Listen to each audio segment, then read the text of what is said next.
Bonjour et bienvenue dans la chaîne YouTube de Grossesse d'entrepreneuse. Je suis Solène Pinier, l'hôte du podcast éponyme.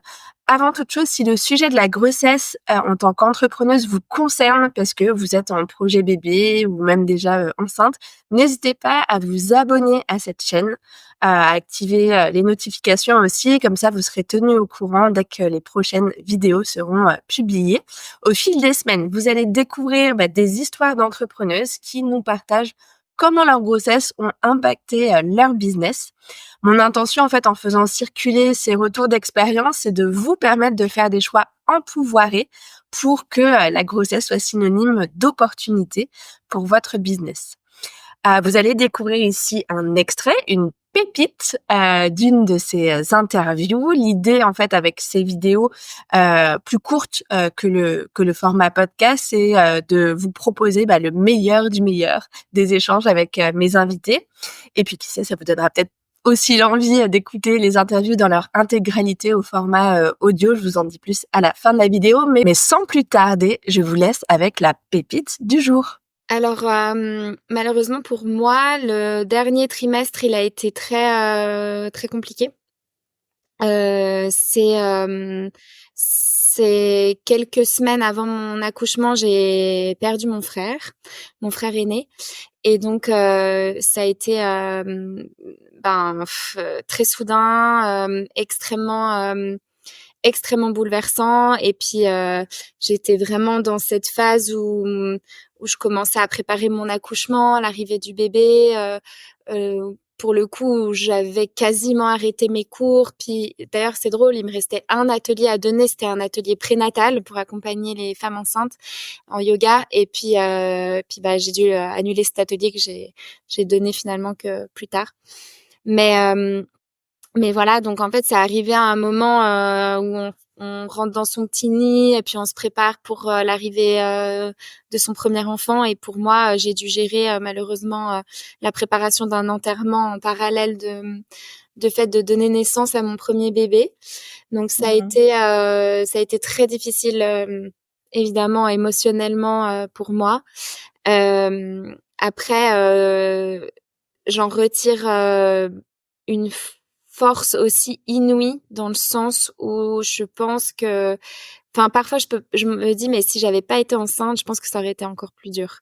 Dans le sens où mon bébé, il m'a rattachée à la vie, en fait. C'est une source de joie, un enfant, en fait. Donc, j'avais quelque chose sur lequel je devais me concentrer, me focaliser et me dire, en fait, là, ta mission, c'est dire au revoir à ton frère, ok, mais quelque part, en fait, il est déjà parti.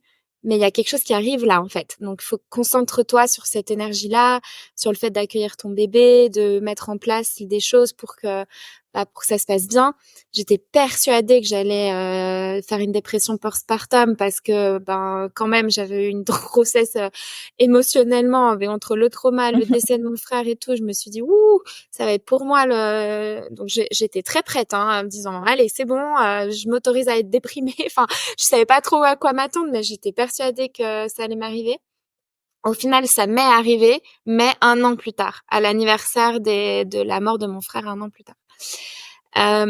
Et puis donc voilà. Donc en fait, cette période-là, ce dernier trimestre, j'ai pas eu le temps de préparer vraiment quoi que ce soit. J'étais dans des montagnes russes d'émotions entre je suis triste, mais je suis heureuse de devenir maman.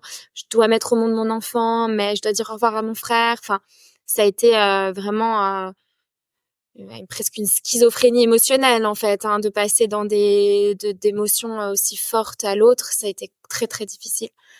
Bien sûr. Donc au final, le congé maternité, pour le coup, j'avais effectivement tout qui était à l'arrêt.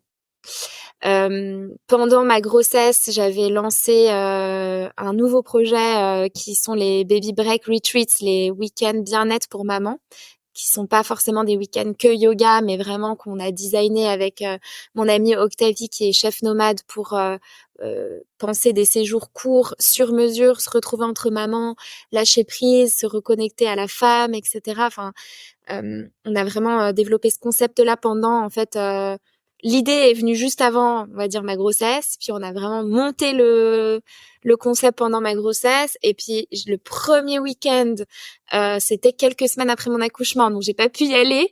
Mais je me suis fait remplacer pour la première édition des week-ends bien-être pour maman.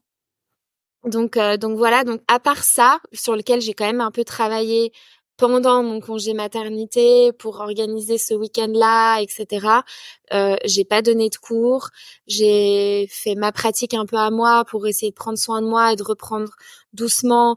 Mais j'ai eu un accouchement qui a été très très difficile. J'ai eu 57 heures d'accouchement. J'étais complètement bloquée parce que je pense j'avais pas d'ocytocine, tout simplement, vu que j'étais quand même dans la tristesse et le deuil. Au final, j'ai eu un très bel accouchement. J'en garde un super souvenir. Voilà, par voie basse, j'ai pas eu de soucis de déchirure, etc. Mais mon corps a beaucoup donné pendant ces heures, et même, je pense, avant, physiquement et puis émotionnellement. Et du coup, ça a été une reprise où j'étais vraiment, voilà, j'étais un peu en dents de scie, quoi, pendant le congé maternité. J'étais un peu dans ce tourbillon. C'était pas évident à gérer. Et puis au final, j'ai repris vraiment mon activité que progressivement à partir de 4 mois et demi, puis de plus en plus, de plus en plus.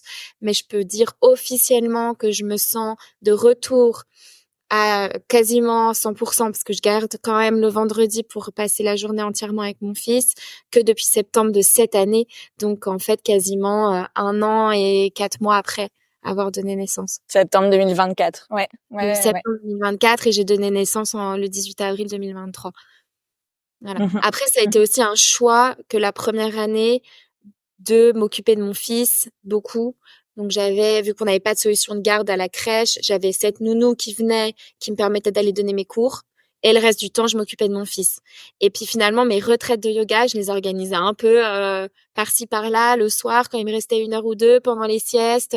J'avais pas de temps de travail hyper défini, ce qui a été une grande source de souffrance pour moi, parce que j'avais l'impression que je pouvais toujours pas redémarrer vraiment, que j'étais partout, la charge mentale, enfin, genre, c'était un peu le tourbillon d'un long postpartum, on va dire.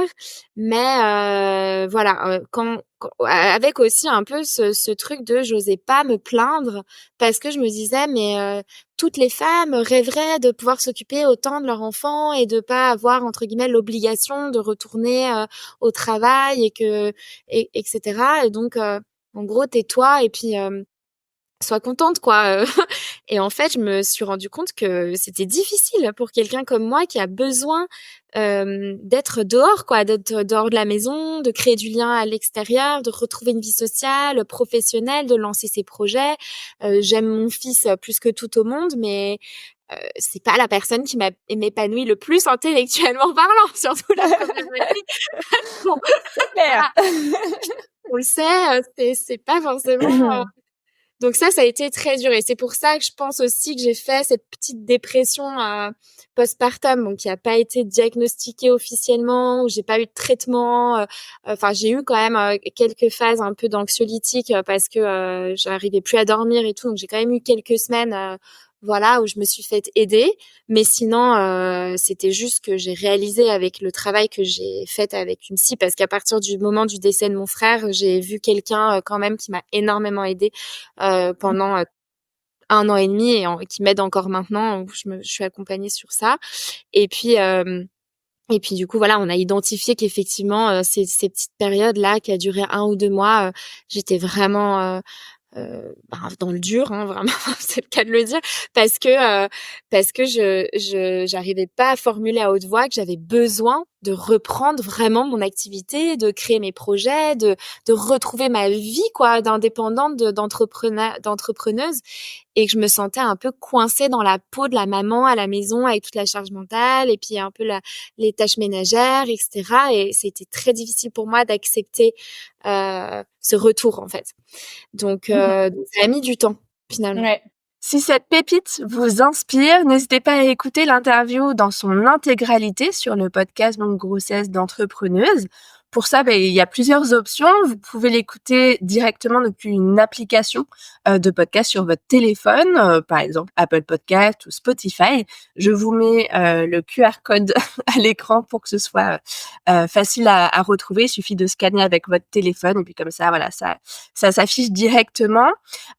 Ou bien vous pouvez aussi écouter directement sur le site internet de Grossesse d'entrepreneuse. Je mets l'URL juste ici, pour écouter depuis un ordi, une tablette ou même encore une fois un téléphone. Les liens cliquables sont en description de la vidéo évidemment.